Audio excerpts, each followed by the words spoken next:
Good day, my dear friends and family. Sometimes I receive angry commentaries from my viewers from the United States asking me why do I hate Trump so much. And the fact is, I literally have no answer to this question because I don't hate Donald Trump. After all, he was elected by American people, and I have no reason to hate Donald Trump.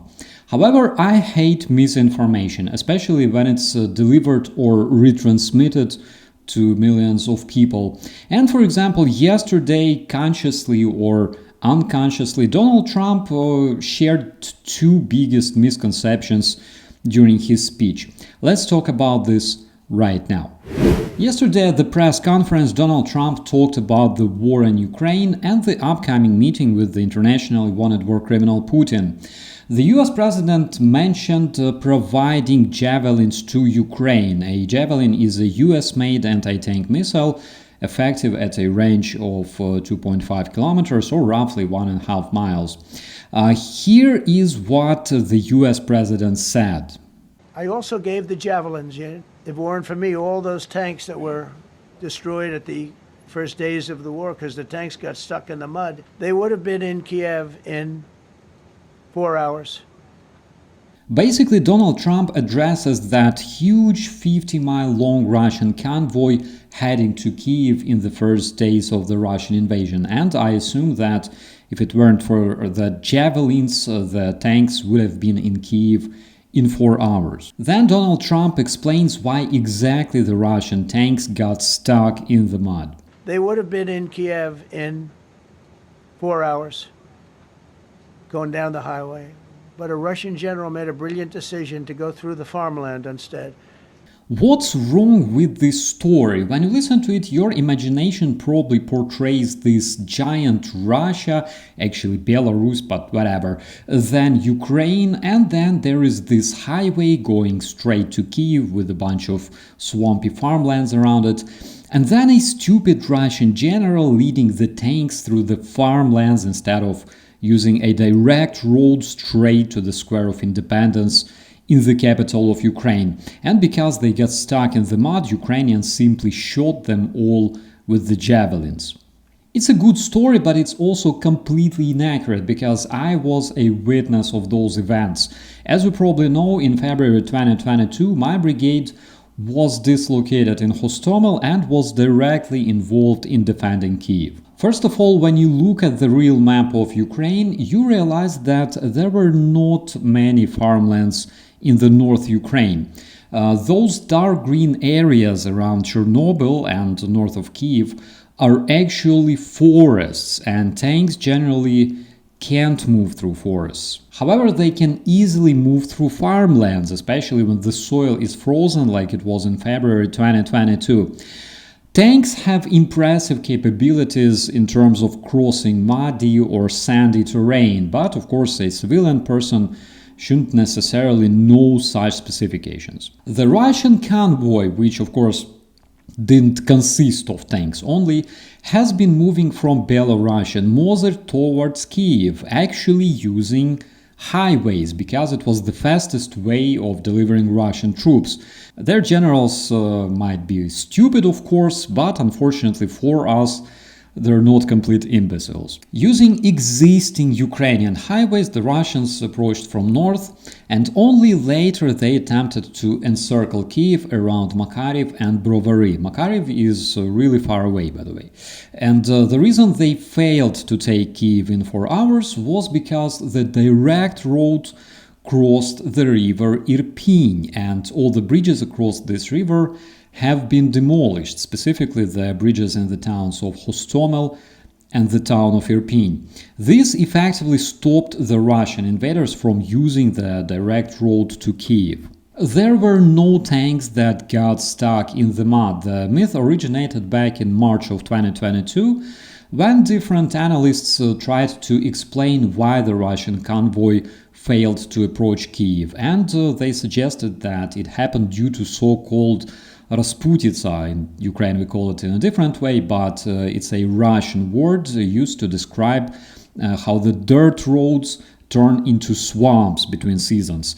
In reality, all satellite images available today show Russian convoy only using highways. In Ukraine, they look like legit roads made of asphalt, like in any other country. Also, convoy wasn't stopped because all those tanks were destroyed by javelins. And javelins, though they are a crucial weapon, but they're not the only one available weapon that can be used to stop Russian convoys and Russian troops in general. The defense lines in the north of Kyiv have been established roughly along the river Irpin. There's absolutely no way Ukrainian troops could magically launch javelins from Kyiv, tens and hundreds of kilometers away from the Russian convoy. Also, there is no way they could just cross the river, walk deep into enemy-controlled territory, and just destroy all the Russian tanks. What happened in reality was that Ukrainian defenders actually used aviation, artillery, and strike drones like Bayraktar to hit this very Russian convoy, and destroyed vehicles always clog the way for the rest of the vehicles. Not only the tanks cannot move around them because there's trees, there's forests, but also the wheeled transport cannot really move before the area is clear, because usually there's a lot of sharp fragments scattered around that may easily rupture the tires. Same with the smaller Russian convoys that actually got ambushed while trying to probe and find the way to Kyiv. The vehicles on the front were destroyed, for example, like it happened in Irpin and Bucha, and the main body of convoy couldn't move further.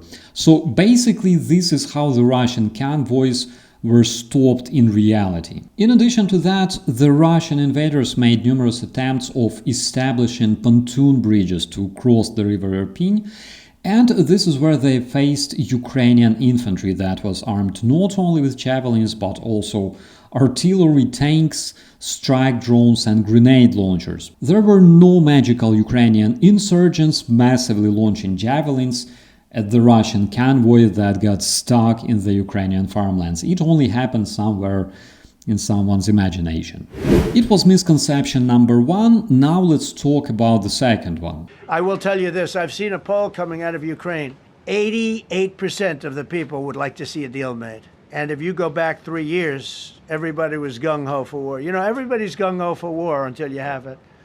Obviously, Donald Trump talks about a peace deal between Ukraine and Russia, but what exactly kind of peace deal are we talking about here? If we're talking about Russia withdrawing from Ukraine completely, or at least establishing an unconditional ceasefire, then it's not 88% Ukrainians, it's 100% Ukrainians. You don't even need a poll for it. You cannot find a sober human being in Ukraine who would enjoy being attacked. And I guess not only in Ukraine, but generally anywhere in the world. But if we're talking about a peace deal that would involve trading Ukraine's territories for peace with the Russian invaders, the real picture is again completely different. I don't know what kind of poll coming out of Ukraine Donald Trump is referring to, but official polls coming from Ukraine and released by the Kyiv International Institute for Sociology in May 2024 found that only 32% of Ukrainians would actually consider giving up territory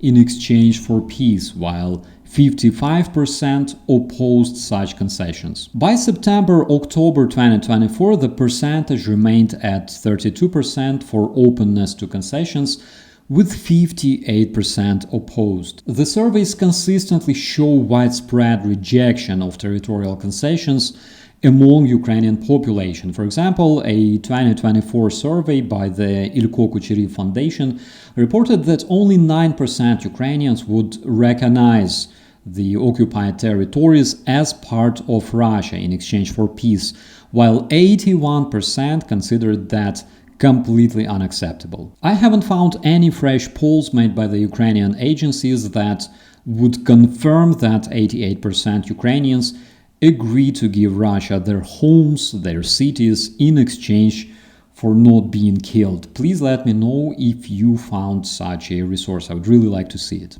Now, in the second part of his statement, where Mr. Trump says Ukrainians were gung-ho for war, there is a really big misconception portraying Ukrainian people and President Zelensky as evil militarists that are thirsty for blood. To keep this video short, I'm not even going to explain that Ukraine is a peaceful country which gave up its nukes. I'm not going to remind you that Ukraine didn't invade Russia in 2014 or 2022 because it was the other way around. And also the fact that the Russian occupation of Ukraine is 100% illegal and immoral. Basically, you know those things perfectly well. And with that, my dear friends and family, I wish you all a beautiful day. I'll see you in the comments. And as always, be safe.